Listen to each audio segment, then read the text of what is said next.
ಶ್ರೀಗುರುಭ್ಯೋ ನಮಃ. ಹರಿ ಓಂ. ಯತ್ಪದಂ ವೇದ ಸಂವೇದ್ಯಂ ಕಟಾಕ್ಷೇಣಾಪಿ ವೀಕ್ಷಿತುಂ ನ ಕ್ಷಮಂತೆ ವಿಮತಯಸ್ತಮುಪಾಸೇ ಶ್ರಿಯಃ ಪತಿಂ. ಮಯಿ ಸ್ಥಿತೋ ಮದಂಗೇಷು ಸ್ವತಂತ್ರೋ ವ್ಯಾಪ್ತವಾನ್ ಹರಿಃ ಸ ವಿಷ್ಣುಶ್ಚಾಸ್ವತಂತ್ರಂ ಮಾಂ ಸ್ವೇಚ್ಛಯಾ ವರ್ತಯತ್ಯಜಃ. ಸ್ವಾತ್ಮನಸ್ತಸ್ಯ ಪೂಜಾ ಸ್ಯುಃ ಮನೋ ವಾಕ್ಕಾಯವೃತ್ತಯಃ.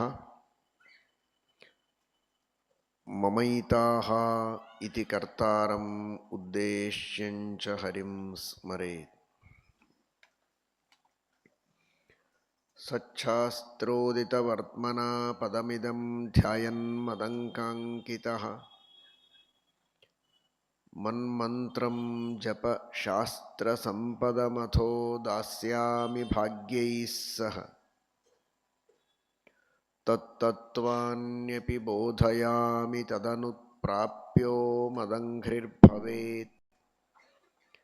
ಇತ್ಯಾಘೋಷಯತೀವ ಯಃ ಕರಚಯೈಸ್तं ವಾಜಿವಕ್ತ್ರಂ ಭಜೆ.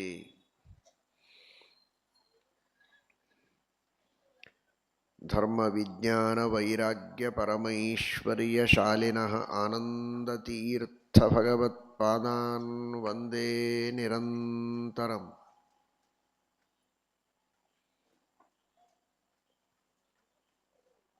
ನೌಮಿನ್ಯಾಯಸುಧಾದಿಕೃಜ್ಜಯಮುನೀನ್ ಶ್ರೀಪಾದರಾಟ್ಸನ್ಮಣೀನ್ ವ್ಯಾಸಾರ್ಯಾನ್ ವಿವಿಧಾಗಮಾಬ್ಧಿವಿಹರಾನ್ ಶ್ರೀವಾದಿರಾಜಾನಪಿ ವಂದೇ ಹಂಸಪರಾನ್ ರಘೂತ್ತಮಗುರೂನ್ ವೈದಗ್ಧ್ಯವಾರಾಂನಿಧೀನ್.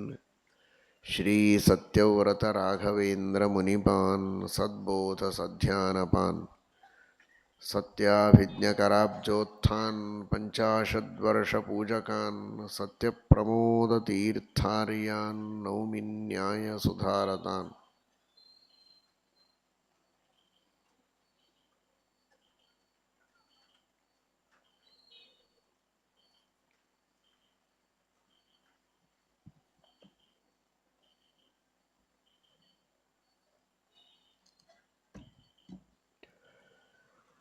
ಶ್ರೀರಾಮಚಂದ್ರನ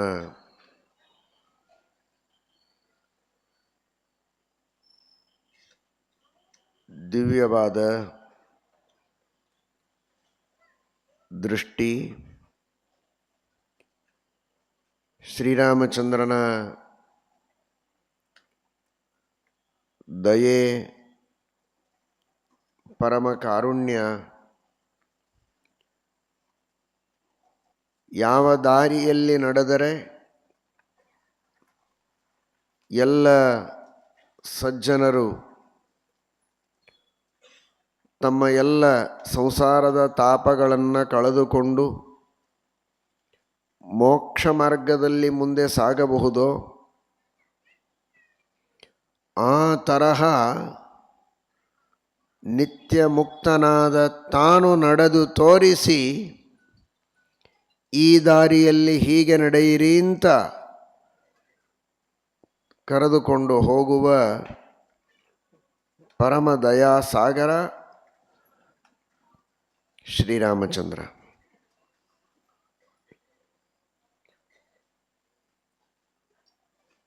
ಸಾಮಾನ್ಯವಾಗಿ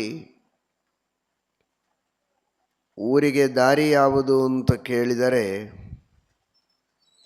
ನಿಂತಲ್ಲಿ ಕೈ ಮಾಡಿ ತೋರಿಸ್ತಾರೆ. ಸ್ವಲ್ಪ ದೂರದಲ್ಲಿ ನಿಂತಿದ್ದರೆ ಬಾಯಿಯಿಂದ ಹೇಳ್ತಾರೆ. ಪಕ್ಕದಲ್ಲಿಯೇ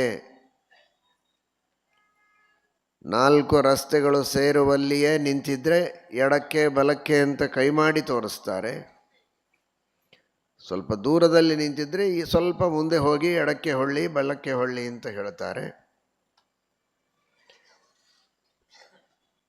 ನಿಮ್ಮ ಊರಿಗೆ ಹೋಗಬೇಕಾಗಿದ್ದರೆ ನಾನೇ ಊರಿನ ತನಕ ಬಂದು ಮುಟ್ಟಿಸ್ತೇನೆ ಅಂತ ಹೇಳುವವರು ಯಾರಿರೋದಿಲ್ಲ.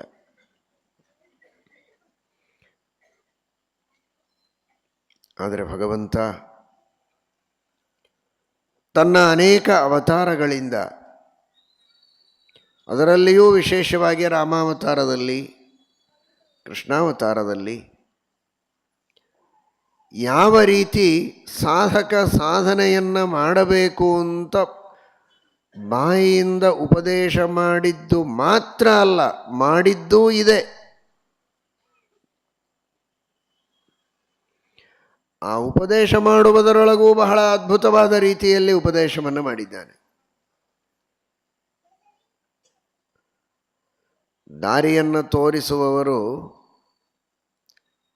ಹೀಗೆ ಹೋಗಿ ಇಂಥ ಇಷ್ಟು ಹೇಳ್ಬೋದು, ಬಹಳ ಅಂದರೆ ಸ್ವಲ್ಪ ಪರಿಚಯ ಹೇಳ್ಬೋದು. ಸ್ವಲ್ಪ ಮಧ್ಯದಲ್ಲಿ ರೋಡು ಸರಿ ಇಲ್ಲ, ಎಚ್ಚರಿಕೆಯಿಂದ ಹೋಗಿ, ಅನೇಕ ತಿರುವುಗಳಿರ್ತದೆ, ಎಲ್ಲಿ ತಿರುಗಬೇಕು ಒಂಚೂರು ಪಾರು ಪರಿಚಯ ಮಾಡಿಸ್ಬೋದು. ಆದರೆ ಭಗವಂತನ ಮಾರ್ಗದರ್ಶನ ಅಷ್ಟು ಸಾಮಾನ್ಯ ಅಲ್ಲ. ಮಹಾಭಾರತದಂತಹ ಗ್ರಂಥ, ಮೂಲ ರಾಮಾಯಣದಂತಹ ಗ್ರಂಥ,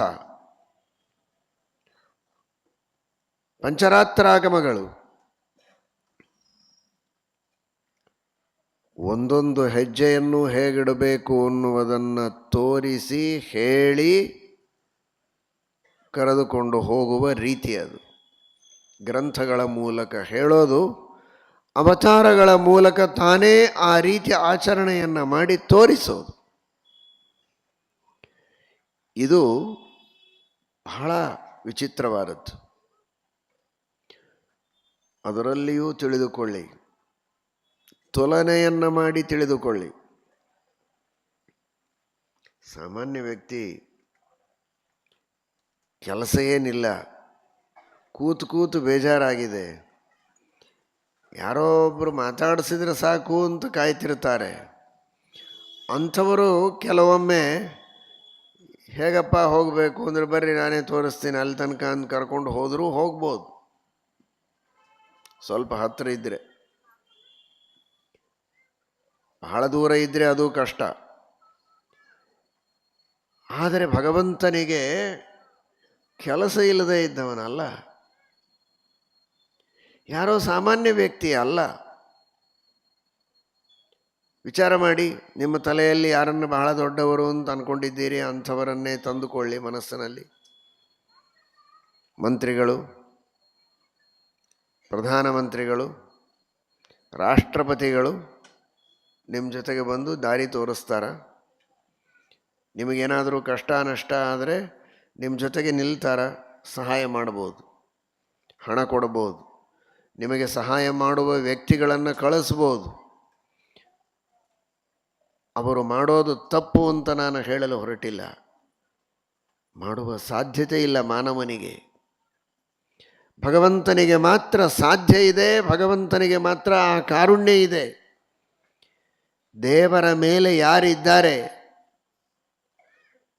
ಸರ್ವೋತ್ತಮನಾದಂತಹ ಭಗವಂತ, ಸ್ವತಂತ್ರನಾದ ಪರಮಾತ್ಮ, ಅವನ ಮೇಲೆ ಯಾರೂ ಇಲ್ಲ. ಅಂತಹ ಉತ್ತಮವಾದ ಸ್ಥಾನದಲ್ಲಿದ್ದ ಭಗವಂತ ನನ್ನ ಹತ್ತಿರ ಯಾರೂ ಕೇಳೋದಕ್ಕೆ ಬರಬೇಡಿ ಅಂತ ಹೇಳಬೇಕು. ನಿಜವಾಗಿ ಅಷ್ಟು ಜನ ಇದ್ದಾರಲ್ಲ, ಕೇಳ್ಕೊಂಡು ಹೋಗೋ ಆಚೆಗೆ, ಯಾಕೆ ನನ್ನ ಹತ್ತಿರ ಬರ್ತಿದೆ ಅಂತ ಅನ್ನಬಹುದು. ಹಾಗೂ ಅಂದಿಲ್ಲ, ತಾನೇ ಸ್ವತಃ ಉಪದೇಶವನ್ನು ಮಾಡಿ ಇಟ್ಟಿದ್ದಾನೆ. ಇಷ್ಟು ಮೇರೆ ನಿಮಗೇನಾದರೂ ಬೇಕಾದರೆ ಬಂದು ಕೇಳಿ ನೋಡೋಣ ಅಂತನ್ಬೋದು. ಇಲ್ಲ, ನಾವು ಕೇಳೇ ಇಲ್ಲ ಅವನಿಗೆ, ನಾವು ಕೇಳೇ ಇಲ್ಲ. ತಾನೇ ಗ್ರಂಥಗಳನ್ನು ಬರೆದಿಟ್ಟ. ಒಂದೋ ಎರಡೋ ಮಾತಿನಲ್ಲಿ ಹೇಳಲಿಲ್ಲ, ಲಕ್ಷ ಲಕ್ಷ ಶ್ಲೋಕಗಳಲ್ಲಿ. ಮೂಲ ರಾಮಾಯಣ ಅಂತೂ ಶತಕೋಟಿ ಪ್ರವಿಸ್ತೀರ್ಣ, 100 ಕೋಟಿ ಶ್ಲೋಕಗಳಲ್ಲಿ ಉಪದೇಶ ಮಾಡಿ ಇಟ್ಟ. ಉಪದೇಶ ಮಾಡಿ ಮಾತ್ರ ಇಟ್ಟಿಲ್ಲ, ತಾನು ಹಾಗೆ ನಡೆದು ತೋರಿಸಿದ ಅವತಾರ ಮಾಡಿ. ಇದೀಗ ವೃಷಭನಾಮಕ ಪರಮಾತ್ಮನ ಚರಿತ್ರೆಯನ್ನು ಕೇಳಿದಿರಿ. ವೃಷಭ ಬ್ರಹ್ಮಚಾರಿ ಹೇಗಿರಬೇಕು ಅಂತ ತೋರಿಸ್ತಾನೆ, ಗೃಹಸ್ಥ ಹೇಗಿರಬೇಕು ಅಂತ ತೋರಿಸ್ತಾನೆ, ವನಪ್ರಸ್ಥ ಹೇಗೆ ಅಂತ, ಸನ್ಯಾಸಿಗಳು ಹೇಗಿರಬೇಕು ಅಂತ ತೋರಿಸ್ತಾನೆ. ಒಂದೇ ಅವತಾರದಲ್ಲಿ 4 ಆಶ್ರಮಗಳ ವ್ಯಕ್ತಿಗಳು ಹೇಗೆ ಜೀವನವನ್ನು ನಡೆಸಬೇಕು, ಹೇಗೆ ಧರ್ಮಾಚರಣೆಯನ್ನು ಮಾಡಬೇಕು.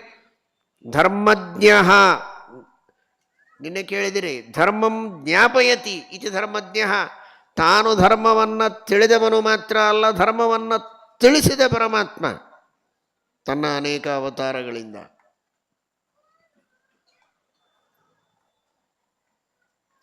ಹಾಗೆ ಪರಮಾತ್ಮ ತನ್ನ ರಾಮಾವತಾರದಲ್ಲಿಯೂ ಯಾವ ರೀತಿ ಗೃಹಸ್ಥ ಇರಬೇಕು, ಅಣ್ಣ ಹೇಗಿರಬೇಕು, ಗಂಡ ಹೇಗಿರಬೇಕು, ಸೀತೆಗೆ ಪತಿಯೂ ಹೌದು, ಒಬ್ಬ ಪತಿಯ ಕರ್ತವ್ಯ ಏನು ಅಂತ ತೋರಿಸಿದ. ಲಕ್ಷ್ಮಣಾದಿಗಳಿಗೆ ಅಣ್ಣ ಹೌದು, ಅಣ್ಣನಾಗಿ ಹೇಗೆ ತಮ್ಮನನ್ನು ಪ್ರೀತಿಯಿಂದ ಕಾಣಬೇಕು, ತಮ್ಮಂದಿರನ್ನು ಪ್ರೀತಿಯಿಂದ ಕಾಣಬೇಕು. ನೇರ ಒಡ ಹುಟ್ಟಿದ ತಮ್ಮಂದಿರಲ್ಲದಿದ್ದರೂ ಮಲತಾಯಿಯ ಮಕ್ಕಳಾಗಿದ್ದರೂ ಎಷ್ಟು ಪ್ರೀತಿಯಿಂದ ಅವರನ್ನು ಕಾಣ್ತಾ ಇದ್ದ. ಆ ತರಹದ ಭೇದ ಭಾವವೇ ಇಲ್ಲದಂತೆ ಅವರನ್ನು ನೋಡಿಕೊಂಡ.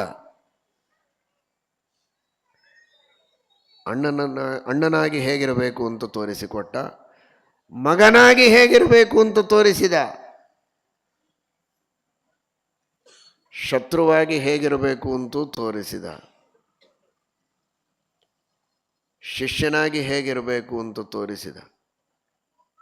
ವಸಿಷ್ಠ ವಿಶ್ವಾಮಿತ್ರಾದಿಗಳ ಎದುರಿನಲ್ಲಿ ಇದನ್ನೆಲ್ಲ ತೋರಿಸಿದ ವ್ಯಕ್ತಿ ಬೇರೆ ಏನು ಕೆಲಸ ಇಲ್ಲ, ನಿಂದಿದೇ ಕೆಲಸ, ಎಲ್ಲರಿಗೆ ಪಾಠ ಕಲಿಸೋದೇ ಕೆಲಸ, ಅದಕ್ಕಾಗಿಯೇ ಸಂಬಳ ಕೊಟ್ಟು ನಿನ್ನನ್ನು ಇಟ್ಕೊಂಡದ್ದು. ಅವನಿಗೆ ಉತ್ಸಾಹ ಇರಲಿ ಇಲ್ಲದೇ ಇರಲಿ, ಬೇಸರ ಬರಲಿ, ಅವನದು ಅದೇ ವೃತ್ತಿ ಅಂದರೆ ಮಾಡಲೇಬೇಕು. ವೃತ್ತಿಯ ದೇವರಿಗಿದು. ಇಂತಹ ಕೆಲಸ ಮಾಡಿಕೊಂಡೇ ನೀನು ಬದುಕಬೇಕು ಅಂತ ಆದೇಶ ಮಾಡುವ ದೇವರನ್ನು ಮೀರಿದ ವ್ಯಕ್ತಿಗಳಿದ್ದಾರಾ? ಯಾರಿಲ್ಲ. ಅವನು ಯಾವುದನ್ನೂ ತೋರಿಸುವ ಅವಶ್ಯಕತೆ ಇಲ್ಲ. ತೋರಿಸದಿದ್ದರೆ ಯಾಕೆ ಅಂತ ಅವನಿಗೆ ಕೇಳುವವರಿಲ್ಲ.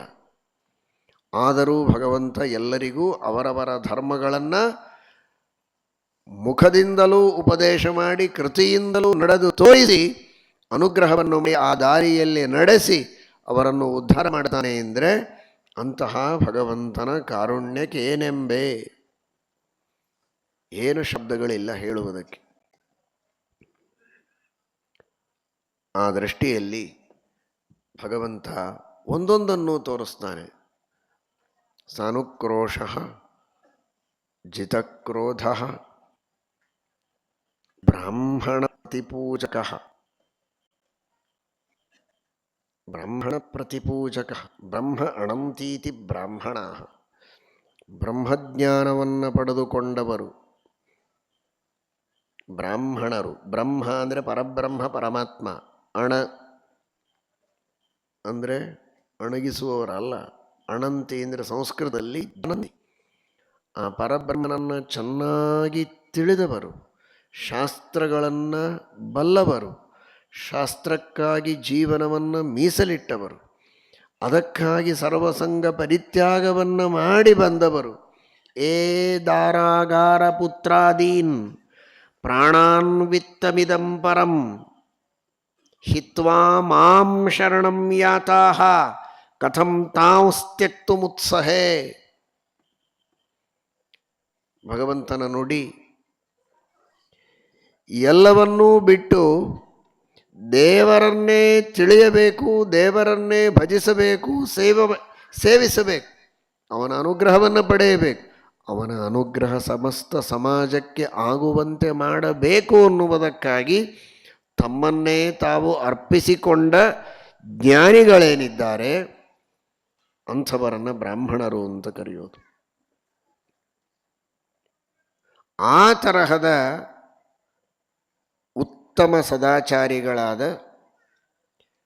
ಶಾಸ್ತ್ರವಿಹಿತ ಸತ್ಕರ್ಮಗಳನ್ನು ಅನುಷ್ಠಾನ ಮಾಡುವಂತಹ, ಶಾಸ್ತ್ರದ ಜ್ಞಾನವನ್ನು ಪಡೆದುಕೊಂಡ, ಬ್ರಹ್ಮಜ್ಞಾನವನ್ನು ಪಡೆದುಕೊಂಡ ಜನರಿದ್ದರೆ ಅಂಥವರ ಪೂಜೆಯನ್ನು ಮಾಡಬೇಕು. ತಸ್ಮಾದ್ ಆತ್ಮಜ್ಞಂ ಹ್ಯರ್ಚಯೇದ್ ಭೂತಿಕಾಮಃ ಉಪನಿಷತ್ತಿನ ಸಂದೇಶ. ಅಪೌರುಷೇಯವಾದ ಉಪನಿಷತ್ತಿನ ಸಂದೇಶ. ಆತ್ಮಜ್ಞರು, ಆತ್ಮನನ್ನು ತಿಳಿದವರು, ಪರಮಾತ್ಮನನ್ನು ತಿಳಿದವರು ಯಾರೋ ಅಂಥವರ ಅರ್ಚನೆಯನ್ನು ಮಾಡಿದರೆ ಅವರ ಅಂತರ್ಯಾಮಿಯಾದ ಭಗವಂತನ ಅನುಗ್ರಹದಿಂದ ಭೂತಿಯನ್ನು ಹೊಂದಬಹುದು ಅಂತ ಹೇಳ್ತಾರೆ. ಭೂತಿ ಅಂದರೆ ಐಶ್ವರ್ಯ, ಭೂತಿ ಅಂದರೆ ಸಂಪತ್ತು. ಸಂಪತ್ತು ಅಂದರೆ ಹಣ ಮಾತ್ರ ಅಲ್ಲ, ಅದು ಲೌಕಿಕ ಸಂಪತ್ತು. ಅಲೌಕಿಕವಾದ ಸಂಪತ್ತು ಜ್ಞಾನ ಸಂಪತ್ತು, ವೈರಾಗ್ಯವೆಂಬ ಸಂಪತ್ತು, ಮೋಕ್ಷ ಸಾಧನವಾದ ಇನ್ನಿತರ ಎಲ್ಲ ಸದ್ಗುಣಗಳೆಂಬ ಸಂಪತ್ತು, ಸರ್ವತೋಮುಖವಾದಂತಹ ಧರ್ಮ ಸಾಧನೆ, ಜ್ಞಾನ ಸಾಧನೆ, ಅದು ದೊಡ್ಡದಾದ ಸಂಪತ್ತು, ಸಾಧನ ಸಂಪತ್ತು ಅಂತಾರೆ. ಅಂತಹ ಎಲ್ಲ ಸಂಪತ್ತು, ಐಶ್ವರ್ಯ ಅವನಿಗೆ ಸುಲಭವಾಗಿ ಸಿಗುವುದಕ್ಕೆ ಸಾಧ್ಯ ಇದೆ ಆತ್ಮಜ್ಞರ, ಬ್ರಹ್ಮಜ್ಞಾನಿಗಳ, ಋಷಿಮುನಿಗಳ, ಜ್ಞಾನಿಗಳ ಚರಣ ಸೇವೆಯನ್ನು ಮಾಡಿದರೆ. ತಸ್ಮಾತ್ ಆತ್ಮಜ್ಞಂ ಹ್ಯರ್ಚಯೇದ್ ಭೂತಿಕಾಮ. ಇದು ಉಪನಿಷತ್ತಿನಲ್ಲಿ ದೇವರು ತಾನೇ ನೀಡಿದ ಸಂದೇಶ. ಆದರೆ ಅದಕ್ಕೆ ತಕ್ಕಂತೆ ತಾನು ನಡೆದು ತೋರಿಸ್ತಾನೆ ಶ್ರೀರಾಮಚಂದ್ರ. ಸಂದೇಶ ಮಾತ್ರ ಕೊಟ್ಟಿಲ್ಲ, ಬ್ರಾಹ್ಮಣ ಪ್ರತಿಪೂಜಕ. ಆ ರೀತಿಯಲ್ಲಿ ತನ್ನ ಜೀವನದಲ್ಲಿ ನಡೆದು ತೋರಿಸಿದ. ವಿಶ್ವಾಮಿತ್ರರ ಜೊತೆಗೆ ಹೋಗಬೇಕು ಅಂತ ಇಷ್ಟು ದಶರಥ ಹೇಳಿದ. ಹೋಗಬೇಕು ಅಂದರೆ ಸುಮ್ಮನೆ ಹೋದರಾಯಿತು, ಎದಕ್ಕೋಸ್ಕರ ಕಳಿಸಿದ್ದಾನೆ ಅಷ್ಟು ಮಾಡಿ ಬಂದರೆ ಆಯಿತು ಅಂತ ಮಾಡಲಿಲ್ಲ ಶ್ರೀರಾಮಚಂದ್ರ. ಅವರೊಬ್ಬ ಬ್ರಾಹ್ಮಣರು, ಸಾಮಾನ್ಯ ಬ್ರಾಹ್ಮಣರಲ್ಲ. ಸಾವಿರಾರು ವರ್ಷಗಳವರೆಗೆ ತಪಶ್ಚರ್ಯವನ್ನು ಮಾಡಿ ಬ್ರಹ್ಮದೇವರಿಂದ ಸೈ ಅನಿಸಿಕೊಂಡವರು, ಬ್ರಹ್ಮರ್ಷಿ ಅಂತ ಕರೆಸಿಕೊಳ್ಳುವವರೆಗೆ ಬಿಡದೆ ತಪಸ್ಸು ಮಾಡಿದಂತಹ ಮಹಾಬ್ರಾಹ್ಮಣ ವಿಶ್ವಾಮಿತ್ರ. ಸಾಧಾರಣ ಬ್ರಾಹ್ಮಣ ಅಲ್ಲ. ಬ್ರಾಹ್ಮಣರೆಲ್ಲ ಬ್ರಾಹ್ಮಣರಾಗುವುದಕ್ಕೆ ಬೇಕಾದ ಬ್ರಾಹ್ಮಣ್ಯದ ರಕ್ಷಣಕ್ಕೆ ಮೂಲಭೂತವಾದ ಗಾಯತ್ರಿಯನ್ನು ದರ್ಶನ ಮಾಡಿ ಕೊಟ್ಟ ಮಹಾಬ್ರಾಹ್ಮಣ. ಪ್ರತಿ ಸ್ವರ್ಗವನ್ನೇ ನಿರ್ಮಾಣ ಮಾಡುವ ಮಹಾತಪಸ್ಸಂಪತ್ತನ್ನು ಪಡೆದುಕೊಂಡ ಬ್ರಾಹ್ಮಣ. ಆ ದೃಷ್ಟಿಯಲ್ಲಿ ಅವರ ಸಾಧನೆಗೆ ತಕ್ಕಂತೆ ಬ್ರಾಹ್ಮಣ ಪ್ರತಿಪೂಜಕ, ಅದಕ್ಕೆ ಪ್ರತಿಯಾಗಿ ಅವರ ಸಾಧನೆಗೆ ತಕ್ಕಂತೆ ಅವರಿಗೆ ಪರಮಾತ್ಮ ಗೌರವವನ್ನು, ಪೂಜೆಯನ್ನು, ಆದರವನ್ನು ಮಾಡಿ ತೋರಿಸಿದ. ಮಾಡಬೇಕಾದ ಅಗತ್ಯ ಇಲ್ಲ, ಅವರೇ ಇವನ ಪೂಜಕರು. ಆದರೂ ತಾನು ಪೂಜೆಯನ್ನು ಮಾಡಿ ತೋರಿಸಿದ. ಹೀಗೆ ತಪಸ್ವಿಗಳ, ಸಾಧಕರ, ಬ್ರಹ್ಮಜ್ಞಾನಿಗಳ ಪೂಜೆಯನ್ನು ನೀವು ಮಾಡಬೇಕು.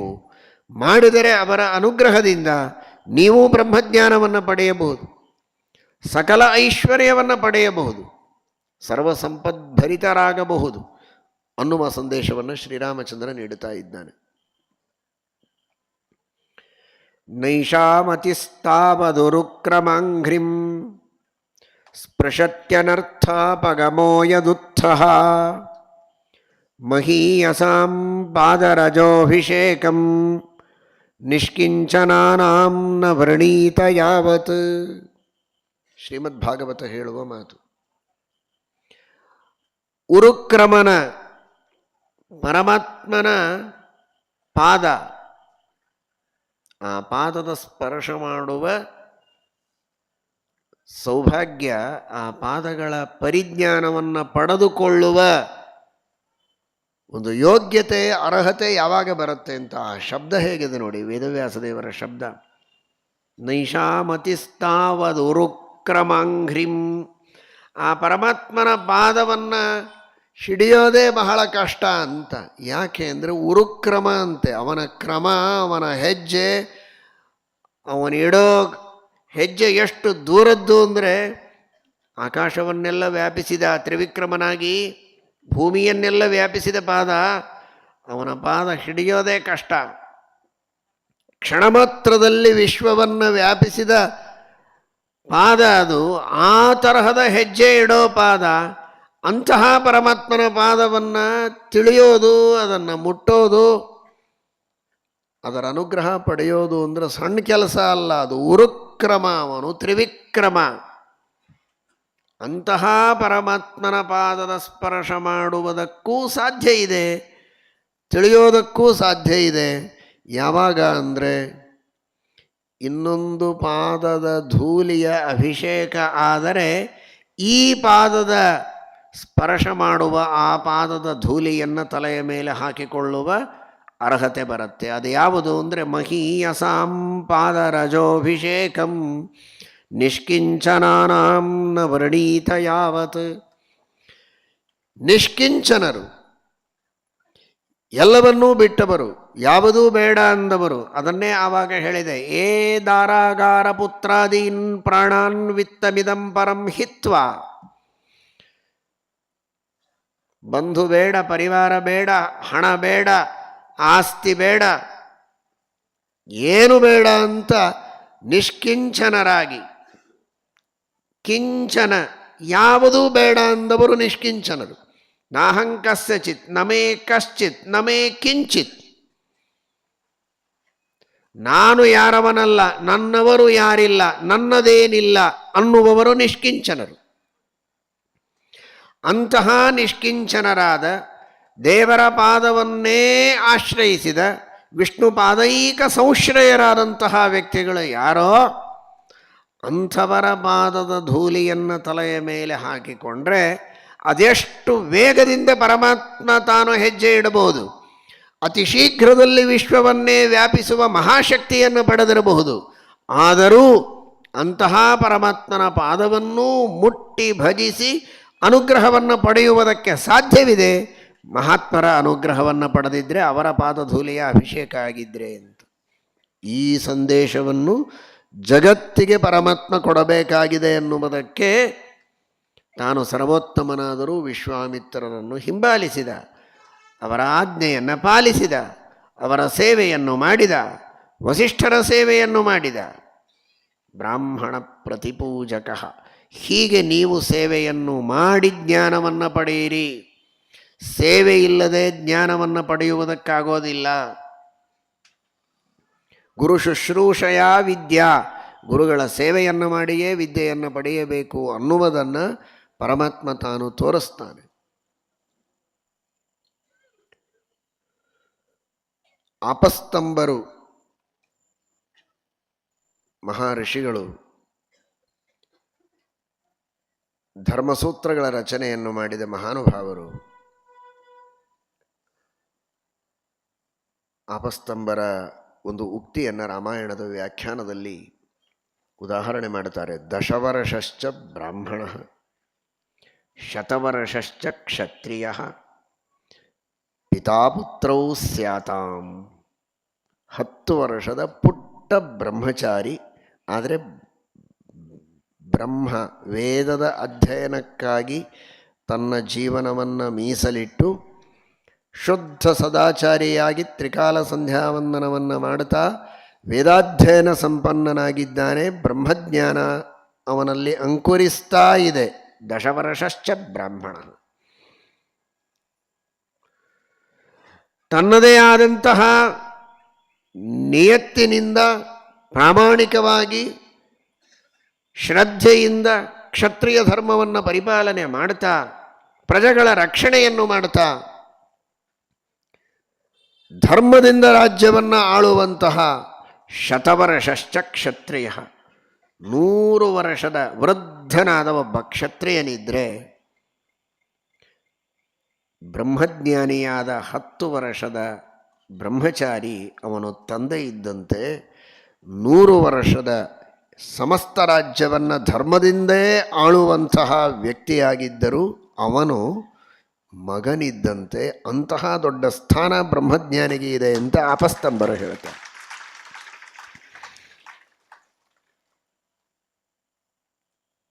ಸ್ವಂ ಸ್ವಂ ಚರಿತ್ರಂ ಶಿಕ್ಷೇರನ್ ಪೃಥಿವ್ಯಾಂ ಸರ್ವಮಾನವ ಅನ್ನುವಂತಹ ಮಾತಿನ ಇನ್ನೊಂದು ಮುಖ ಇದು. ನಮ್ಮ ಹಿರಿಯರು ಹೇಳ್ತಾ ಇದ್ದದ್ದನ್ನು ಕೇಳಿದ್ದು. ಈಗ ಆ ಪದ್ಧತಿ ಹೋಗಿದೆ. ಕಾರಣ ಈ ಸಂಚಾರಿ ದೂರವಾಣಿ ಬಂದದ್ದಕ್ಕೆ. ಪತ್ರ ಬರೆಯುವ ಸಂಸ್ಕೃತಿ ಹೋಗಿದೆ. ಸಂಚಾರಿ ದೂರವಾಣಿಯಲ್ಲಿಯೇ ಮಾತನಾಡುವ ವಿಕೃತಿ ತಾಂಡವ ಆಗ್ತಾ ಇದೆ. ಪತ್ರ ಬರೆಯುವಾಗ ಹೇಗೆ ಪತ್ರ ಬರೀತಾ ಇದ್ರು ಅಂತ, ಕೇವಲ ಲೌಕಿಕ ಕಾರ್ಯಗಳಲ್ಲಿ ಆಸಕ್ತನಾದಂತಹ, ಲೌಕಿಕ ಕಾರ್ಯಗಳನ್ನು ಮಾಡುವುದರಲ್ಲಿಯೇ ತಲೆಗೂದಲನ್ನು ಬಿಳಿ ಮಾಡಿಕೊಂಡ ಒಬ್ಬ ವೃದ್ಧನಾದ ವ್ಯಕ್ತಿ, ಶಾಸ್ತ್ರಾಧ್ಯಯನಕ್ಕಾಗಿ ಜೀವನವನ್ನು ಮೀಸಲಿಟ್ಟ, ಅದೇ ಉಪನಯನ ಮಾಡಿಕೊಂಡು ವೇದಾಧ್ಯಯನವನ್ನು ಪ್ರಾರಂಭ ಮಾಡಿದ ಬಾಲಬ್ರಹ್ಮಚಾರಿಗೆ ಪತ್ರವನ್ನು ಬರೆಯುವುದಾದರೆ ಅತ್ಯಂತ ಶ್ರದ್ಧೆಯಿಂದ ನಮಸ್ಕಾರಗಳು ಅಂತ ಬರೆಯುವ ಪದ್ಧತಿ. ತಿರುಗಿ ಆ ಬಾಲಬ್ರಹ್ಮಚಾರಿ ಇವನಿಗೆ ಪತ್ರ ಬರೆಯಬೇಕಾದರೆ ಇಂತಹ ರಾಯರಿಗೆ ವೇದೋಕ್ತ ಆಶೀರ್ವಾದಗಳು ಅಂತ ಬರೆಯುವಂತಹ ಪದ್ಧತಿ ಇತ್ತಂತೆ. ಆಪಸ್ತಂಬರ ವಚನ ಮಾತ್ರ ಯಾವುದೋ ಶಾಸ್ತ್ರದ ಪುಟಗಳಲ್ಲಿ ಬಂದು ಹೋಗಿದೆ ಅಂತಲ್ಲ, ಅದು ಕೆಲವು ದಶಕಗಳ ಹಿಂದಿನವರೆಗೆ ಅನುಷ್ಠಾನದಲ್ಲಿತ್ತು. ಆ ರೀತಿಯ ಗೌರವವನ್ನು ಬ್ರಹ್ಮಜ್ಞಾನಿಗಳಿಗೆ ಸಲ್ಲಿಸುವುದು ನಮ್ಮ ಭಾರತ ದೇಶದ ಸಂಸ್ಕೃತಿ. ಇದು ನಮ್ಮ ಸನಾತನ ಧರ್ಮದಲ್ಲಿರತಕ್ಕಂತಹ ಜ್ಞಾನದ ಹಿರಿಮೆ, ಗರಿಮೆ, ಮೇಲ್ಮೆ. ಇದನ್ನು ಎಲ್ಲರೂ ಚೆನ್ನಾಗಿ ಅರ್ಥ ಮಾಡಿಕೊಳ್ಳಬೇಕು. ನಾವು ಜ್ಞಾನವನ್ನು ಪಡೆಯಬೇಕು ಅನ್ನುವುದಕ್ಕಾಗಿಯೂ ಜ್ಞಾನದ ಮಹಿಮೆಯನ್ನು ತಿಳಿದುಕೊಳ್ಳಿ. ಜ್ಞಾನಿಗಳನ್ನು ಅರ್ಚಿಸಬೇಕು, ಗೌರವಿಸಬೇಕು, ಅವರ ಅನುಗ್ರಹವನ್ನು ಪಡೆಯಬೇಕು ಅನ್ನುವುದಕ್ಕಾಗಿಯೂ ಈ ಮಾತನ್ನು ತಿಳಿದುಕೊಳ್ಳಿ. ಅದನ್ನು ತಿಳಿಸಿಕೊಟ್ಟವನು ಶ್ರೀರಾಮಚಂದ್ರ. ಬ್ರಾಹ್ಮಣ ಪ್ರತಿಪೂಜಕ. ಆ ಶಬ್ದ ನೋಡಿ, ವಾಲ್ಮೀಕಿ ಮಹರ್ಷಿಗಳು, ಗುರುಗಳು ನಾರದರು. ಸನತ್ಕುಮಾರ ಶಿಷ್ಯಾಯ ಸರ್ವಶಾಸ್ತ್ರಾರ್ಥ ವೇದಿನೇ ವಿಷ್ಣು ಭಕ್ತಿ ಪ್ರಬೋಧಾಯ ನಾರದಾಯ ನಮೋ ನಮಃ. ಋಗ್ವೇದಂ ಭಗವಃ ಅಧ್ಯೇಮಿ, ಯಜುರ್ವೇದಂ ಸಾಮವೇದಂ ಅಥರ್ವವೇದಂ ವಾಕೋವಾಕ್ಯಂ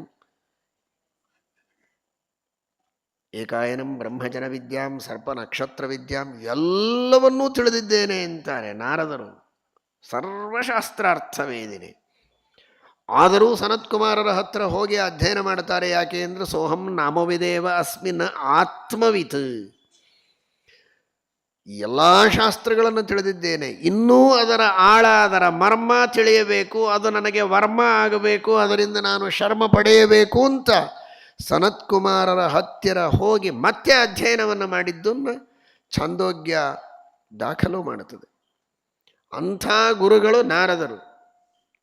ಸ್ವತಃ ಜಗದ್ಗುರುಗಳು ಬ್ರಹ್ಮದೇವರು ಬಂದು ಆದೇಶ ಕೊಟ್ಟದ್ದು, ಅನುಗ್ರಹ ಮಾಡಿದ್ದು.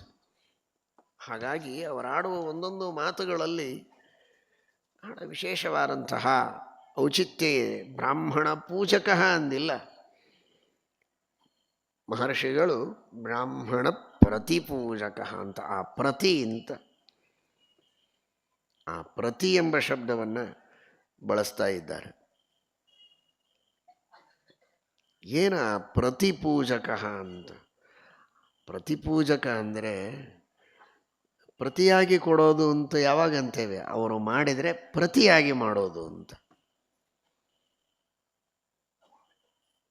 ಪ್ರತಿದಾನ, ಪ್ರತಿಪೂಜ, ಪ್ರತಿಫಲ. ಫಲ ಕೊಡೋದು. ಪ್ರತಿಫಲ ಅಂದರೆ ಅವನೊಂದು ಸೇವೆ ಮಾಡಿದ್ದಾನೆ, ಅದಕ್ಕೆ ಪ್ರತಿಫಲ. ಅವನು ಪೂಜೆ ಮಾಡಿದ್ದಾನೆ, ಅದಕ್ಕೆ ಪ್ರತಿ ಪೂಜೆ. ಆ ಅರ್ಥದಲ್ಲಿ ವಾಲ್ಮೀಕಿ ಮಹರ್ಷಿಗಳಂತಾರೆ ಬ್ರಾಹ್ಮಣ ಪ್ರತಿಪೂಜಕ ಅಂತ. ಯಾಕೆ ದೇವರು ಅಷ್ಟು ವಿಶೇಷವಾಗಿ ಬ್ರಹ್ಮಜ್ಞಾನಿಗಳಿಗೆ, ವೇದಾಧ್ಯಯನ ಸಂಪನ್ನರಿಗೆ, ಜ್ಞಾನಕ್ಕಾಗಿ ತಮ್ಮ ಜೀವನವನ್ನು ಮೀಸಲಿಟ್ಟವರಿಗೆ ವಿಶೇಷ ಅನುಗ್ರಹ ಮಾಡ್ತಾನೆ ಅಂದರೆ ಪ್ರತಿ ಪೂಜೆ ಅದು ದೇವರು ಮಾಡೋದು. ಅವರು ಪೂಜೆಯನ್ನು ಮಾಡಿರ್ತಾರೆ ಅನ್ನುವುದಕ್ಕಾಗಿ ಪರಮಾತ್ಮ ಅವರಿಗೆ ಅನುಗ್ರಹವನ್ನು ಮಾಡುತ್ತಾನೆ. ದೇವರು ಪೂಜೆ ಮಾಡೋದು ಅಂದರೆ ಏನು? ಅನುಗ್ರಹ ಮಾಡೋದು. ಅವರೇನು ಪೂಜೆ ಮಾಡಿರ್ತಾರೆ ಅಂತ ಅದನ್ನು ಬೇರೆ ಶಬ್ದದಿಂದ ಹೇಳೋದು ಬೇಡ. ಅದು ಬ್ರಾಹ್ಮಣ ಅನ್ನುವ ಶಬ್ದದಿಂದಲೇ ಹೇಳ್ತಾರೆ. ಬ್ರಹ್ಮ ಅಣಂತಿ, ಪರಬ್ರಹ್ಮನನ್ನು ಚೆನ್ನಾಗಿ ತಿಳಿಯುತ್ತಾರಲ್ಲ, ಆ ತಿಳಿತಾರೆ ಅನ್ನೋದೇ ಅವರು ಮಾಡೋ ಪೂಜೆ. ಅದೇ ಪೂಜೆ, ತಿಳಿಯೋದೇ ಒಂದು ಪೂಜೆ. ಎಲ್ಲರೂ ಚೆನ್ನಾಗಿ ಅರ್ಥ ಮಾಡಿಕೊಳ್ಳಿ. ದೇವರನ್ನು ಚೆನ್ನಾಗಿ ಅರ್ಥ ಮಾಡಿಕೊಳ್ಳೋದಿದೆಯಲ್ಲ, ದೇವರ ಮಹಿಮೆಯನ್ನು ಸ್ಪಷ್ಟವಾಗಿ ದೃಢವಾಗಿ ತಿಳಿಯೋದೇ ಒಂದು ಪೂಜೆ. ತಿಳಿದು ಮಾಡುವ ಪೂಜೆಗಳು ಮುಂದೆ ಬೇರೆ. ತಿಳಿಯೋದೇ ಪೂಜೆ ಅಂತ ಹೇಳಿದಂತಹ ಮಹಾನುಭಾವರು ಶ್ರೀಮದ್ ಆನಂದ ತೀರ್ಥ ಭಗವತ್ಪಾದಾಚಾರ್ಯರು. ಇದಂ ಜ್ಞಾನಂ ಹರೇ ಪೂಜಾ. ಜ್ಞಾನದಿಂದ ಮಾಡೋ ಪೂಜೆ ಅಲ್ಲ, ಜ್ಞಾನ ಪೂಜೆ ಅಂತಾರೆ. ಇದಂ ಜ್ಞಾನಂ ಹರೇ ಪೂಜಾ. ಹರೇರೇ ಮೋದಿತಂ ಸದಾ ಹರಿ ಅಧೀನಂಚ ಸರ್ವತ್ರೇತ್ಯೇವಂ ನ್ಯಾಸೋ ಹರೌ ಸ್ಮೃತಃ. ಇದು ಶ್ರೀಮದ್ ಆನಂದ ತೀರ್ಥ ಭಗವತ್ಪಾದಾಚಾರ್ಯರ ಪರಂಪರೆಯಲ್ಲಿ ಇರುವಂತಹ ಒಂದು ಶ್ರದ್ಧೆ, ವಿಶ್ವಾಸ. ಏನು ಅಂದರೆ ಜ್ಞಾನವೇ ಪೂಜೆ ಅಂತ. ಹಾಗಾಗಿ ಆ ಶಬ್ದ ವಿಪ್ರ ಅನ್ನಲಿಲ್ಲ, ಬ್ರಾಹ್ಮಣ ಅಂತ ಶಬ್ದ ಪ್ರಯೋಗ ಮಾಡ್ತಾರೆ. ಯಾಕೆಂದರೆ ಬ್ರಹ್ಮಜ್ಞಾನಿ ಅಂತ ಅರ್ಥ ಬ್ರಾಹ್ಮಣ ಅಂದರೆ. ಆ ಬ್ರಾಹ್ಮಣ ಬ್ರಹ್ಮಜ್ಞಾನಿ, ಅವನು ಬ್ರಹ್ಮಜ್ಞಾನವನ್ನೇ ಪೂಜೆಯಾಗಿ ಅರ್ಪಣೆ ಮಾಡಿರ್ತಾನೆ. ಇದಂ ಜ್ಞಾನಂ ಹರೇ ಪೂಜಾ ಅಂತ. ಹಾಗಾಗಿ ಆ ಜ್ಞಾನದಿಂದ ಪ್ರಸನ್ನನಾದಂತಹ ಪರಮಾತ್ಮ ಪ್ರತಿ ಪೂಜೆಯನ್ನು ಮಾಡ್ತಾನೆ. ನೀನು ಜ್ಞಾನ ಪಡೆದುಕೊಂಡಿದ್ದೀಯಾ, ಜ್ಞಾನವನ್ನು ಅರ್ಪಣೆ ಮಾಡಿದ್ದೀಯಾ, ಬಾ ನಿನಗೆ ಉದ್ಧಾರ ಮಾಡುತ್ತೇನೆ ಎನ್ನುವ ಅರ್ಥದಲ್ಲಿ ಅವನಿಗೆ ಅನುಗ್ರಹವನ್ನು ಮಾಡ್ತಾನೆ. ಅದು ಪ್ರತಿಪೂಜೆ ಎನ್ನುವ ದೃಷ್ಟಿಯಲ್ಲಿ ಬ್ರಾಹ್ಮಣ ಪ್ರತಿಪೂಜಕ ಅಂತ. ಹಾಗಾದರೆ ಬರೀ ಜ್ಞಾನ ಒಂದೇ ಸಾಕು, ಜ್ಞಾನನೇ ಪೂಜೆ ಅಂತ ಬಹಳ ಜೋರಾಗಿ ಹೇಳಿದ್ದೀರಲ್ಲ. ಇನ್ನುಳಿದ ದೇವರ ಪೂಜೆ, ಸ್ನಾನ ಸಂಧ್ಯಾ ವಂದನ ಸತ್ಕರ್ಮಗಳು ಅನುಷ್ಠಾನಗಳನ್ನು ಸದಾಚಾರಗಳನ್ನು ಯಾವುದನ್ನು ಮಾಡುವ ಅವಶ್ಯಕತೆಯೇ ಇಲ್ಲ ಅಂತ ತಿಳಿಯುವುದು ಬೇಡ. ಜ್ಞಾನ ಇದು ಪೂಜೆ ಅಂತ ಹೇಳಿದ್ದಾರೆ ಅಷ್ಟೇ ಹೊರತು ಜ್ಞಾನ ಒಂದೇ ಪೂಜೆ, ಬೇರೆ ಪೂಜೆ ಅಲ್ವೇ ಅಲ್ಲ ಅಂತ ಹೇಳಲಿಲ್ಲ. ಉಳಿದೆಲ್ಲ ವಿಹಿತ ಕರ್ಮಾನುಷ್ಠಾನಾದಿಗಳನ್ನು ಮಾಡಲೇಬೇಕು. ಮಾಡದಿದ್ದರೆ ಸರಿಯಾದ ಜ್ಞಾನವೇ ಬರುವುದಿಲ್ಲ. ಆ ಜ್ಞಾನ ಇದು ಪೂಜೆ ಅಂತಾಗಬೇಕಾದರೆ ಜ್ಞಾನ ಬರಬೇಕು. ಬರೋ ಜ್ಞಾನ ಚೆನ್ನಾಗಿ ಬರಬೇಕು ಅಂದರೆ ಕರ್ಮಣ ಜ್ಞಾನ ಮಾತನೋತಿ. ಕರ್ಮ ಮಾಡಿದರೆ ಚೆನ್ನಾಗಿ ಜ್ಞಾನ ಬರೋದು, ಬಂದರೆ ಅದು ಪೂಜೆ ಆಗುವುದು.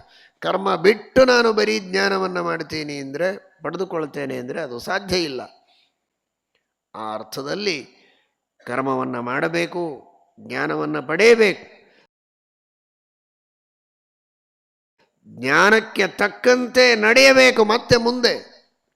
ಆಗ ಅದು ನಿಜವಾದ ಅರ್ಥದಲ್ಲಿ ಜ್ಞಾನ, ಸಾರ್ಥಕವಾದ ಜ್ಞಾನ. ಅಂತಹ ಜ್ಞಾನ ಇದು ಭಗವಂತನ ಪೂಜೆಯಾಗ್ತದೆ. ಅದಕ್ಕೆ ಪರಮಾತ್ಮ ಪ್ರತಿಪೂಜೆಯನ್ನು ಮಾಡುತ್ತಾನೆ. ಅದನ್ನು ಮಾಡಿದವರು ವಸಿಷ್ಠ ವಿಶ್ವಾಮಿತ್ರಾದಿ ಮಹಾನುಭಾವರು ಅನ್ನೋದಕ್ಕೆ ಭಗವಂತ ಅವರಿಗೆ ಅಷ್ಟು ಪ್ರೀತಿಯಿಂದ ಕಂಡ, ಗೌರವದಿಂದ ಕಂಡಂತೆ ತೋರಿಸಿ ನೀವು ಹೀಗೆ ಗೌರವವನ್ನು ಮಾಡಬೇಕು ಅಂತ ನಮಗೆ ಕಲಿಸಿದ. ತಾನು ಮಾತ್ರ ಅವರಿಗೆ ಒಳಗಿದ್ದು ಅನುಗ್ರಹವನ್ನು ಮಾಡಿದ, ಉದ್ಧಾರ ಮಾಡಿದ ಶ್ರೀರಾಮ. ಅಹಲ್ಯೆಯ ಉದ್ಧಾರ ಮಾತ್ರ ಮಾಡಲಿಲ್ಲ, ಎಲ್ಲ ಋಷಿ ಮುನಿಗಳ ಉದ್ಧಾರವನ್ನು ಮಾಡಿದ ಪರಮಾತ್ಮ. ಬ್ರಾಹ್ಮಣ ಪ್ರತಿಪೂಜಕ. ಏನು ಮಾಡಿ ಪೂಜಾ ಮಾಡಿದ, ಬೇರೆ ಏನು ಮಾಡಿ ಅಲ್ಲ, ರಾಮ ಅವತಾರ ಮಾಡಿದ್ನಲ್ಲ ಅದೇ ದೊಡ್ಡ ಪೂಜಾ ಅವರಿಗೆ ಮಾಡಿದ್ದು. ಯಾಕೆ ಅಂದರೆ ಎಷ್ಟು ದಿವಸ ಮೂಗು ಹಿಡಿದಿದ್ದದು, ಅದೆಷ್ಟು ಜನ್ಮ ವನವಾಸ, ಕಷ್ಟ, ಉಪವಾಸ, ಏನದು ಕಷ್ಟಪಟ್ಟಿರಬಹುದು ಋಷಿಗಳು ಅನ್ನೋದು ನಿಮಗೆ ಇವತ್ತು ಗೊತ್ತಾಗ್ತಾ ಇದೆ. ಏಕಾದಶಿ ಇನ್ನೂ ಚೆನ್ನಾಗಿ ಗೊತ್ತಾಗ್ತದೆ. ಇದೇ ಉತ್ಸಾಹದಿಂದ ನಾಳೆಯೂ ನೀವು ಉಪವಾಸ ಮಾಡ್ತಾ ಇದ್ದೀರಿ.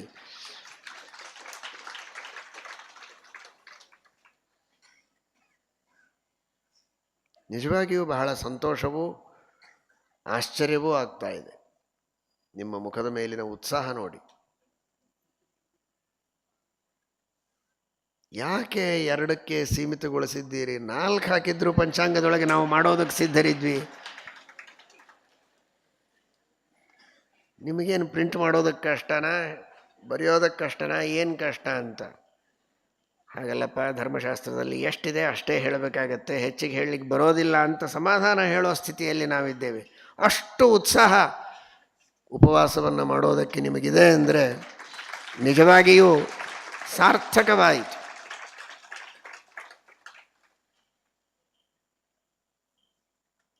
ನಾಳೆವರೆಗೂ ಹೀಗೆ ಇರಲಿ ಉತ್ಸಾಹ.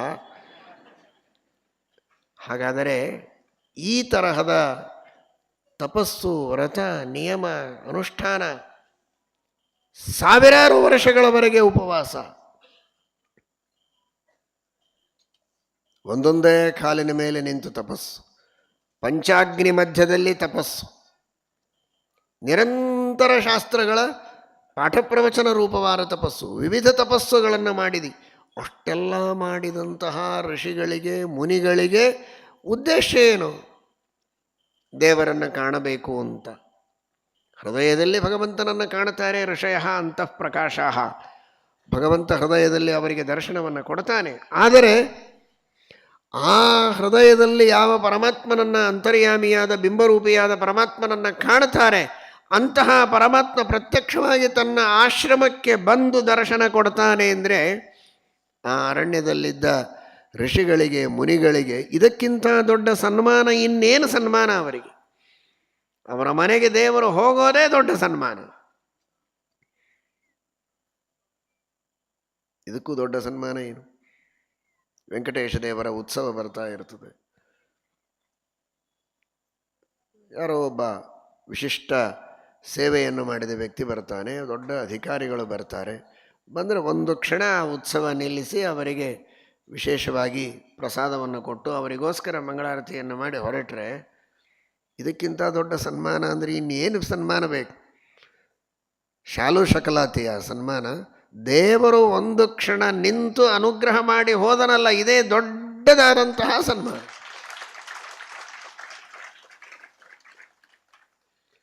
ಭಗವಂತನ ಉತ್ಸವದ ವಿಗ್ರಹಗಳು ಒಳಗೆ ಪರಿಪೂರ್ಣ ಸನ್ನಿಧಾನ ಇರುತ್ತದೆ, ಆದರೆ ಮೇಲ್ನೋಟಕ್ಕೆ ದೇವರ ದರ್ಶನ ಇರೋದಿಲ್ಲ. ದೇವರ ಪ್ರತಿಮೆ ಅಂತರ್ಯಾಮಿಯಾಗಿ ಒಳಗೆ ಭಗವಂತ ಸನ್ನಿಹಿತನಾಗಿದ್ದಾನೆ.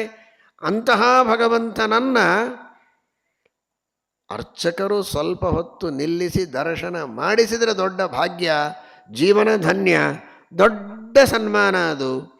ಹಾಗಿರುವಾಗ ಸಚ್ಚಿದಾನಂದ ಮೂರ್ತಿಯಾದ ಪರಮಾತ್ಮ ತಾನೇ ನಿಂತು ದರ್ಶನ ಕೊಟ್ಟು ಆಪತ್ತುಗಳನ್ನು, ಕಷ್ಟಗಳನ್ನು ಪರಿಹರಿಸಿ ಅವರ ಇಷ್ಟಾರ್ಥಗಳನ್ನು ಪೂರ್ಣ ಮಾಡುವುದಕ್ಕೆ ಆಶ್ರಮಗಳಿಗೆ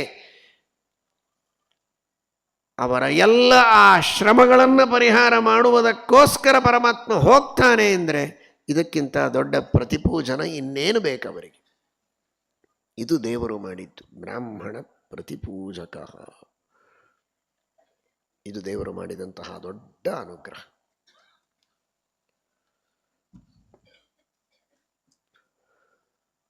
ಬ್ರಾಹ್ಮಣರು ಎಲ್ಲ ಬ್ರಹ್ಮಜ್ಞಾನವನ್ನು ಪಡೆದ ಋಷಿಮುನಿಗಳು ಮಾತ್ರ ಅಲ್ಲ, ಮನುಷ್ಯರೂ ಸರಿ, ದೇವತೆಗಳೂ ಸರಿ. ದೇವತೆಗಳು, ಋಷಿಗಳು, ಪಿತೃಗಳು, ಮಾನವರು, ಎಲ್ಲ ಸಜ್ಜನರೂ ಕೂಡ ಆ ಪರಮಾತ್ಮನಿಗೂ ಪ್ರತಿಪೂಜಕರಾಗಿದ್ದಾರೆ. ಬ್ರಾಹ್ಮಣರಿಗೆ ಇವನು ಪ್ರತಿಪೂಜಕ ಮಾತ್ರ ಅಲ್ಲ, ಬ್ರಾಹ್ಮಣಾ ಪ್ರತಿಪೂಜಕ ಯಸ್ಯ. ಅವನು ಮಾಡಿದಂತಹ ಅನುಗ್ರಹ, ಅವನು ಮಾಡಿದಂತಹ ಉಪಕಾರಕ್ಕೆ ಎಲ್ಲರೂ ಭಗವಂತನಿಗೆ ಪೂಜೆಯನ್ನು ಮಾಡಲೇಬೇಕು. ಸಜ್ಜನರು ಮಾಡುತ್ತಾರೆ, ಮಾಡುವುದು ಕರ್ತವ್ಯ, ಮಾಡುವುದರಿಂದ ಉದ್ಧಾರ. ಕೆಲವರಿಗೆ ಪ್ರತ್ಯಕ್ಷವಾದ ಪೂಜೆಯನ್ನು ಮಾಡುವುದಕ್ಕೆ ಸಾಧ್ಯವಾಗದೇ ಇದ್ದರೂ ಕೂಡ, ಅನುಕೂಲತೆಗಳಿಲ್ಲದೆ ಇದ್ದರೂ ಕೂಡ ಶ್ರದ್ಧೆ ಇರುತ್ತದೆ. ಮಾಡುವುದು ಪರಮಾತ್ಮನಿಗೆ ಪ್ರತಿಯಾಗಿ ಪೂಜೆಯನ್ನು ಮಾಡುವುದು, ಉಪಕಾರದ ಸ್ಮರಣೆ ಮಾಡುವುದು, ಕೃತಜ್ಞರಾಗಿರೋದು ಕರ್ತವ್ಯ. ಆದರೆ ಮಾಡಲಿಕ್ಕಾಗೋದಿಲ್ಲ. ಅವರೆಲ್ಲರ ಪ್ರತಿನಿಧಿಗಳಾಗಿ ಸಮಾಜದೊಳಗಿನ ಎಲ್ಲ ವರ್ಗದ ಎಲ್ಲ ಜನರ ಪ್ರತಿನಿಧಿಗಳಾಗಿ ಬ್ರಾಹ್ಮಣರು ಭಗವಂತನ ಪೂಜೆ ಮಾಡ್ತಾರೆ. ಬ್ರಾಹ್ಮಣ ಪ್ರತಿಪೂಜಕಾ ಪ್ರತಿನಿಧಿತಯಾ ಪೂಜಕಾ. ಅರ್ಚಕ ಒಂದು ದೇವಾಲಯದಲ್ಲಿ ಪೂಜೆ ಮಾಡ್ತಾನೆ ಅಂದರೆ ಅರ್ಚಕ ತನಗೋಸ್ಕರ ಮಾತ್ರ ಪೂಜೆ ಮಾಡ್ತಾ ಇರೋದಿಲ್ಲ, ಮಾಡಬಾರದು, ಮಾಡೋದಿಲ್ಲ. ಇಡೀ ದೇಶಕ್ಕೆ ಎಲ್ಲ ಸಜ್ಜನರಿಗೆ ಕ್ಷೇಮ ಆಗಲಿ ಅಂತ ಶನ್ನೋ ಅಸ್ತು ದ್ವಿಪದೇ ಶಂಚತುಷ್ಪದೇ. ಎಲ್ಲ ಮಾನವರಿಗೂ, ಎಲ್ಲ ಪಶುಗಳಿಗೂ, ಎಲ್ಲ ಪ್ರಾಣಿಗಳಿಗೂ, ಸಕಲ ಜೀವರಾಶಿಗಳಿಗೂ ಕ್ಷೇಮವಾಗಲಿ ಎನ್ನುವ ಸಂಕಲ್ಪದಿಂದ ಆ ಪ್ರಾರ್ಥನೆಯೊಂದಿಗೆ ಭಗವಂತನ ಅರ್ಚನೆ, ಪರಮಾತ್ಮನ ಪೂಜೆ ನಡೀತಾ ಇರುತ್ತೆ. ಹೌದೋ ಅಲ್ವೋ ಹೇಳಿ? ಆ ಸಂಕಲ್ಪ ಇರುತ್ತೋ ಇಲ್ವೋ?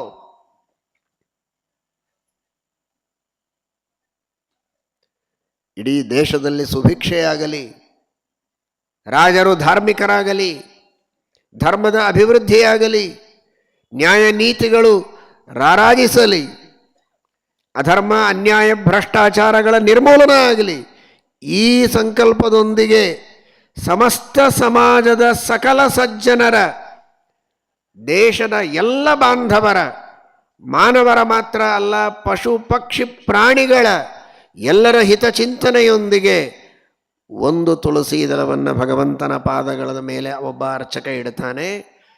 ದೇವರ ತಲೆಯ ಮೇಲೆ ಒಂದು ಹನಿ ಗಂಗೋದಕವನ್ನು ಹಾಕ್ತಾನೆ.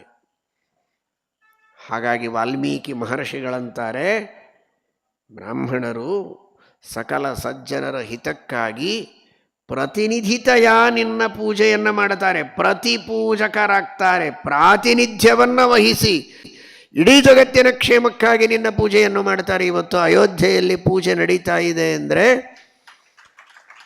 ಅದು ಅಯೋಧ್ಯೆಯಲ್ಲಿ ಪೂಜೆ ಮಾಡುವ ಅರ್ಚಕರಿಗಾಗಿ ಮಾತ್ರ ಅಲ್ಲ, ಮಠಗಳಲ್ಲಿ ಸಂಸ್ಥಾನದ ಪ್ರತಿಮೆಗಳ ಪೂಜೆ ಆಗ್ತಾ ಇದೆ ಅಂದರೆ ಪೂಜೆ ಮಾಡುವ ಯತಿಗಳು ತಮಗೋಸ್ಕರವಾಗಿ ಮಾತ್ರ ಮಾಡಿಕೊಳ್ತಾ ಇರೋದಲ್ಲ. ದೇವಸ್ಥಾನಗಳಲ್ಲಿ ಅರ್ಚಕರು ಪೂಜೆ ಮಾಡ್ತಾ ಇರೋದು ಅವರಿಗೋಸ್ಕರ ಮಾತ್ರ ಅಲ್ಲ, ಪ್ರಾತಿನಿಧ್ಯವನ್ನು ವಹಿಸಿ ಪ್ರತಿಪೂಜಕರಾಗಿದ್ದಾರೆ ಎಲ್ಲರೂ. ಬ್ರಹ್ಮಜ್ಞಾನಿಗಳು, ಅರ್ಚಕರು, ಬ್ರಾಹ್ಮಣರು ಪ್ರತಿಯೊಬ್ಬರೂ ಕೂಡ ಅಂತಹ ಪೂಜೆಯನ್ನು ಸ್ವೀಕಾರ ಮಾಡಿ ಸಕಲ ಜಗತ್ತಿಗೆ ಕ್ಷೇಮವನ್ನು ಉಂಟು ಮಾಡುವಂಥವನು ಶ್ರೀರಾಮಚಂದ್ರ ಅನ್ನುವ ಅರ್ಥದಲ್ಲಿ ಬ್ರಾಹ್ಮಣ ಪ್ರತಿಪೂಜಕ ಎಂಬ ಶಬ್ದವನ್ನು, ಭಾರದ ಶಬ್ದವನ್ನು ವಾಲ್ಮೀಕಿ ಮಹರ್ಷಿಗಳು ಬಳಸ್ತಾ ಇದ್ದಾರೆ.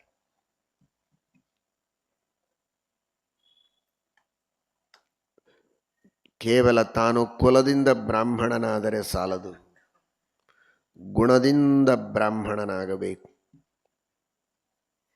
ರಾವಣ ಬ್ರಾಹ್ಮಣ,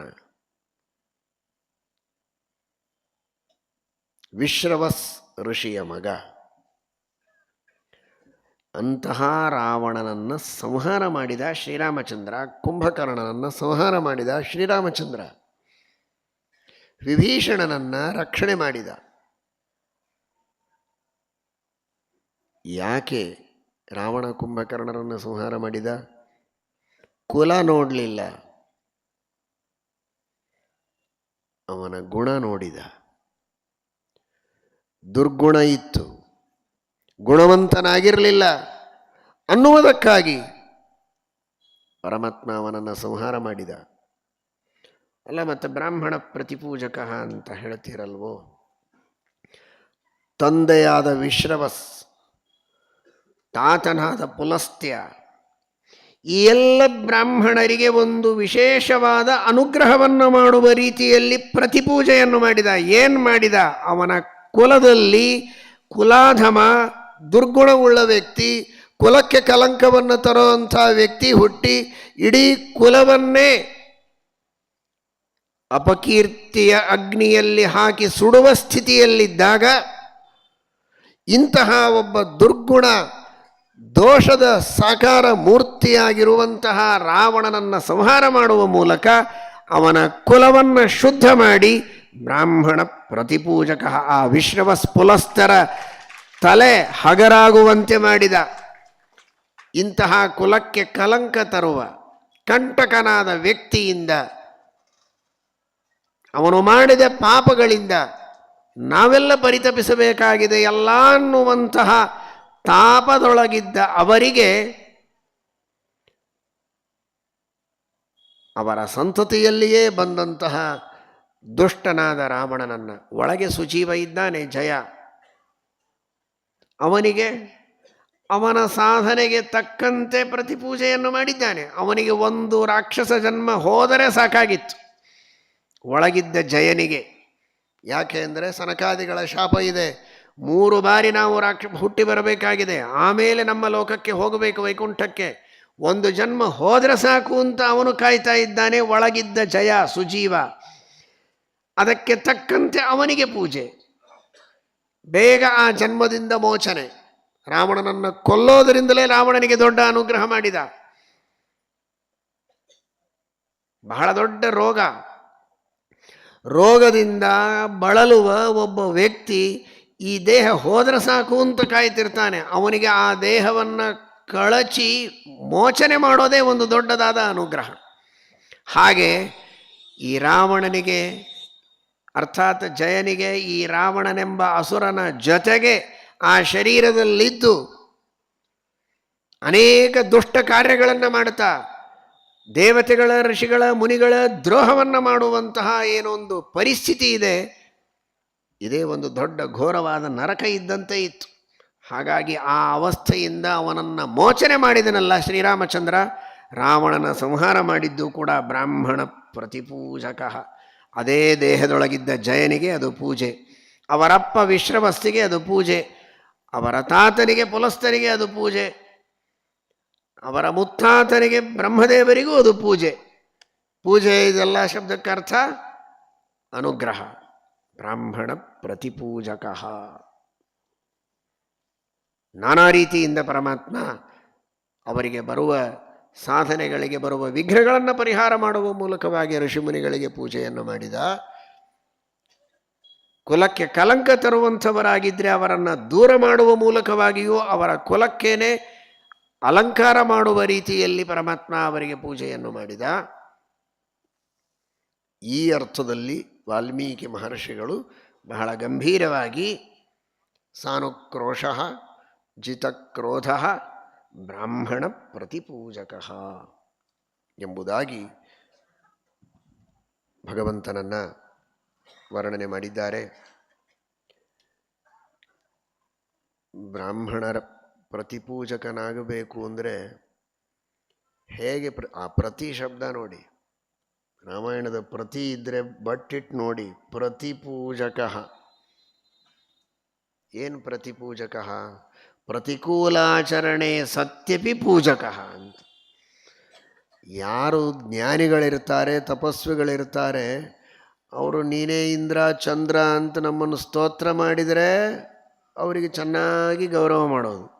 ಅವರೇನಾದರೂ ಒಂಚೂರು ಕಣ್ಣು ಕೆಂಪು ಮಾಡಿ ಬೈದರು ಅಂದರೆ ಮುಗಿದು ಹೋಯ್ತು. ಏನು ಹಿಂದೆ ಮುಂದೆ ನೋಡದೆ ತಿರುಗಿ ಬೈಯೋದಕ್ಕೆ ಸಿದ್ಧ, ಪ್ರತೀಕಾರ ಮಾಡೋದಕ್ಕೆ ಸಿದ್ಧ, ಜಗಳಾಡೋದಕ್ಕೆ ಸಿದ್ಧ, ಅಪಪ್ರಚಾರ ಮಾಡೋದಕ್ಕೆ ಸಿದ್ಧ.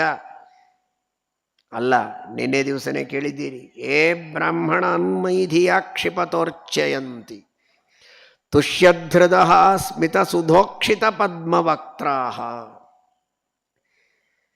ನಾವು ಮಾಡಿದ ತಪ್ಪಿಗಾಗಿ ಹಿರಿಯರು, ದೊಡ್ಡವರು, ಜ್ಞಾನಿಗಳು ನಮ್ಮನ್ನು ಬೈದಾಗ ಅತ್ಯಂತ ಸಂತೋಷದಿಂದ ಅದನ್ನು ಸ್ವೀಕಾರ ಮಾಡಿ, ತಪ್ಪಿದಾಗ ನನ್ನನ್ನು ತಿದ್ದಿ ಸರಿಯಾದ ದಾರಿಗೆ ತಂದಿದ್ದೀರಲ್ಲ, ದೊಡ್ಡ ಉಪಕಾರ ಆಯಿತು ಅಂತ ಅವರಿಗೆ ಪೂಜೆಯನ್ನು ಮಾಡಬೇಕೇ ಹೊರತು, ನನ್ನನ್ನು ಬೈದ್ರಿ, ನಾನು ಮಾಡೋ ಕೆಲಸಕ್ಕೆ ಬೇಡ ಅಂದ್ರಿ, ಅಡ್ಡಿ ಆದ್ರಿ ಅಂತ ಅವರ ಜೊತೆಗೆ ಜಗಳ ಆಡೋದಲ್ಲ.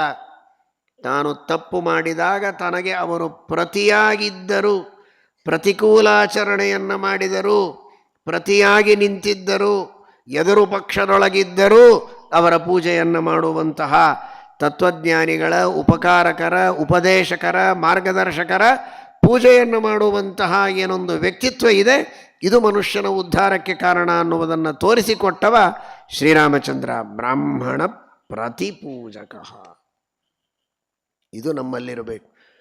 ನಮ್ಮನ್ನು ಹೊಗಳುವಾಗ ನಮ್ಮನ್ನೇ ಬಹಳ ಕೇಳಿದ್ದೆಲ್ಲ ಕೊಟ್ಟು ಪ್ರೀತಿಯಿಂದ ಜೊತೆಗಿದ್ದಾಗ ಪೂಜೆ ಮಾಡೋದು ದೊಡ್ಡದಲ್ಲ.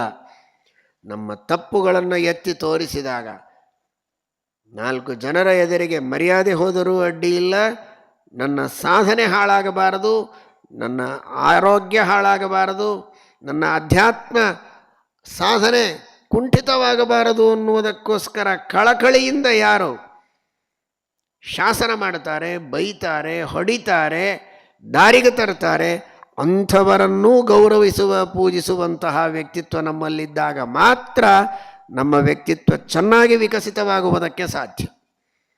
ಇವತ್ತು ಯಾವ ಯುವಕರಿಗೂ ಯುವತಿಯರಿಗೂ ಮದುವೆಯ ಮೊದಲೂ ಸರಿ, ಮದುವೆಯಾದ ಮೇಲೆಯೂ ಸರಿ, ಅತ್ತೆ ಮಾವಂದಿರು ತಂದೆ ತಾಯಿಗಳು ಬೈಯೋ ಹಾಗಿಲ್ಲ, ಹೊಡೆಯೋ ಹಾಗಂತೂ ಇಲ್ಲವೇ ಇಲ್ಲ.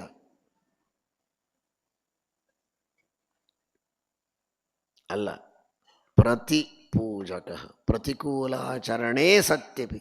ಅವರು ಬೈಯೋರು ನಮಗೆ ಬೇಕು ಅಂತ ಬಯಸಿ ಬಯಸ್ಕೊಳ್ಬೇಕು. ಬೈರಿ ಅಂತ ಹೇಳಿ ಕೇಳಿ ಬಯಸ್ಕೊಳ್ಬೇಕು.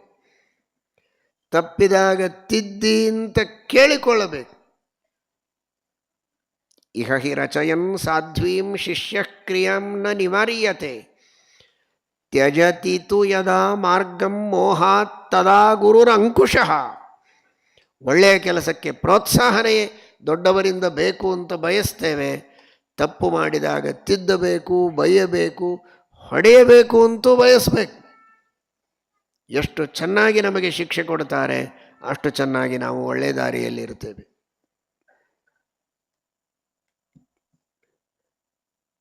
ರೋಗ, ಔಷಧಿ, ವೈದ್ಯರು ಹಾಗೂ ಧರ್ಮ ಇವೆಲ್ಲ ಒಂದೇ ರೀತಿ ಹೋಗುವಂಥದ್ದು.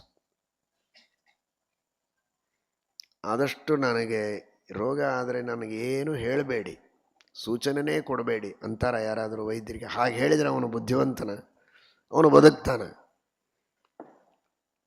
ಸರಳವಾಗಿ ತಿಳಿದುಕೊಳ್ಳೋಣ.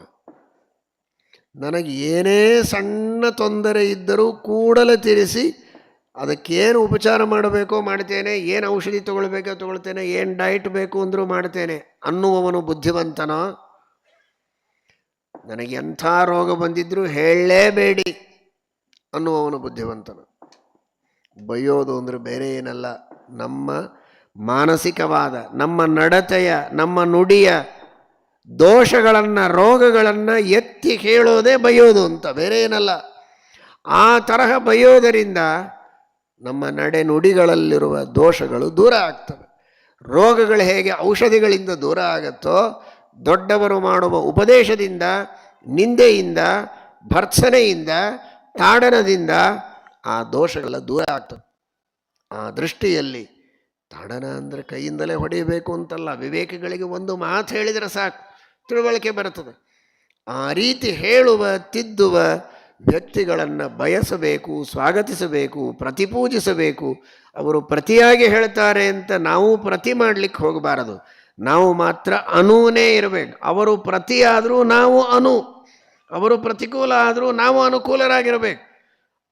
ಆ ರೀತಿ ಇದ್ದರೆ ಪರಮಾತ್ಮ ನಮ್ಮ ಬಗ್ಗೆ ಚೆನ್ನಾಗಿ ಸೇವೆ ಮಾಡಿದ್ದೀಯಪ್ಪ, ಪರವಾಗಿಲ್ಲ ಅಂತ ಒಳ್ಳೆಯ ಮಾತು ಹೇಳ್ತಾನೆ. ಸಾನುಕ್ರೋಶಃ. ಅವರು ಪ್ರತಿಯಾದಾಗಲೂ ನಾವು ಅನು ಆದರೆ ನಮ್ಮ ಬಗ್ಗೆ ಒಳ್ಳೆಯ ಕ್ರೋಶವನ್ನು, ಪ್ರೀತಿಯ ಮಾತನ್ನು ದೇವರು ಆಡ್ತಾನೆ ಎನ್ನುವ ದೃಷ್ಟಿಯಲ್ಲಿ ಸಾನುಕ್ರೋಶಃ ಜಿತಕ್ರೋಧ ಬ್ರಾಹ್ಮಣ ಪ್ರತಿಪೂಜಕ ಎಂಬುದಾಗಿ ವಾಲ್ಮೀಕಿ ಮಹರ್ಷಿಗಳು ಪರಮಾತ್ಮನನ್ನು ವರ್ಣನೆ ಮಾಡಿದ್ದಾರೆ. ಆ ಆದರ್ಶಗಳನ್ನು ಜೀವನದಲ್ಲಿ ಅನುಷ್ಠಾನದಲ್ಲಿ ತರುವ ಪ್ರಯತ್ನವನ್ನು ಮಾಡೋಣ.